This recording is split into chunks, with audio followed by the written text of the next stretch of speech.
ধানৰ ন্যূনতম সমৰ্থন মূল্য লাভ কৰি উপকৃত হোৱা কৃষকৰ সংখ্যা ৰাজ্যখনত ক্ৰমাগতভাৱে বৃদ্ধি পোৱা আৰম্ভ হৈছে।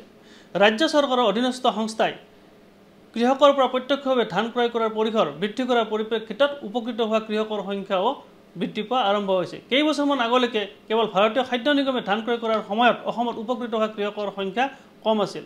কিন্তু এতিয়া পৰিসংখ্যালৈ চালে দেখা যায় যে বিগত ৩-৪ বছৰত ন্যূনতম সমৰ্থন মূল্য লাভ কৰি উপকৃত হোৱা কৃষকৰ সংখ্যা গ্ৰেজুৱেলি বৃদ্ধি পোৱা আৰম্ভ হৈছে। কেইবছৰমান আগলৈ অৰ্থাৎ 2015-16 বৰ্ষত ৰাজ্যখনত ন্যূনতম সমৰ্থন মূল্য লাভ কৰি উপকৃত হোৱা কৃষকৰ সংখ্যা আছিল ৭,২৮৮ গৰাকী আৰু ৬,৯৬০ গৰাকী।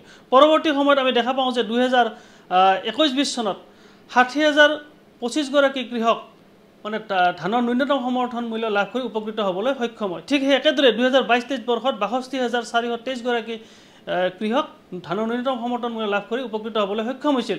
এইবাৰ কিমান সংখ্যক কৃষক উপকৃত হ'ল সেই তথ্য এই মুহূৰ্তলৈকে স্পষ্ট হোৱা নাই যদিও ধান ক্ৰয়ৰ পৰিসৰলৈ চালে দেখা যায় যে এইবাৰ এতিয়ালৈকে সৰ্বমুঠ ধান মানে ৰাজ্যখনৰ পৰা সংস্থাসমূহে সৰ্বমুঠ 2,69,709 মেট্ৰিক টন ধান ন্যূনতম সমৰ্থন মূল্য কৃষকক আদায় দি ক্ৰয় কৰিছে।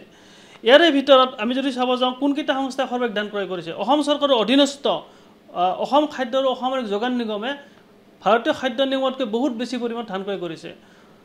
অসম খাদ্য আৰু অসামৰিক যোগান নিগমে এতিয়ালৈ সৰ্বমুঠ 2,31,551 মেট্ৰিক টন ধান ক্ৰয় কৰিবলৈ সক্ষম হৈছে। ইয়াৰ বিপৰীতে অসম চৰকাৰৰ আন এটা অধীনস্থ সংস্থা অসম ৰাজ্যিক কৃষি সামগ্ৰী বিপণন পৰিষদ, অসম ৰাজ্যিক কৃষি সামগ্ৰী বিপণন পৰিষদে এতিয়ালৈ 3,219 মেট্ৰিক টন ধান ক্ৰয় কৰিছে।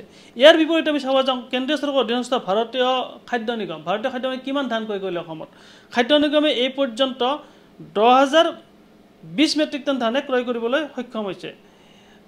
ভাৰতীয় খাদ্য নিগমে ৭৬,০০০ মেট্ৰিক টন ধান ক্ৰয় কৰিম বুলি এইবাৰ লক্ষ্য নিৰ্ধাৰণ কৰিছিল, কিন্তু তাৰ বিপৰীতে নিৰ্ধাৰিত লক্ষ্য পূৰ কৰিবলৈ তেওঁলোকৰ বহু বাকী। কেন্দ্ৰীয় চৰকাৰৰ আন এটা অধীনস্থ সংস্থা নাফেডে এইবাৰ ক্ৰয় কৰিছে ২৪,৯১৮ মেট্ৰিক টন। অৰ্থাৎ দেখা যায় যে কেন্দ্ৰীয় চৰকাৰৰ সংস্থাৰ বিপৰীতে অসম চৰকাৰৰ সংস্থাই এইবাৰ পৰ্যাপ্ত পৰিমাণৰ ধান কৃষকৰ পৰা প্ৰত্যক্ষভাৱে ক্ৰয় কৰি কৃষকসকলক উপকৃত কৰিবলৈ সক্ষম হৈছে।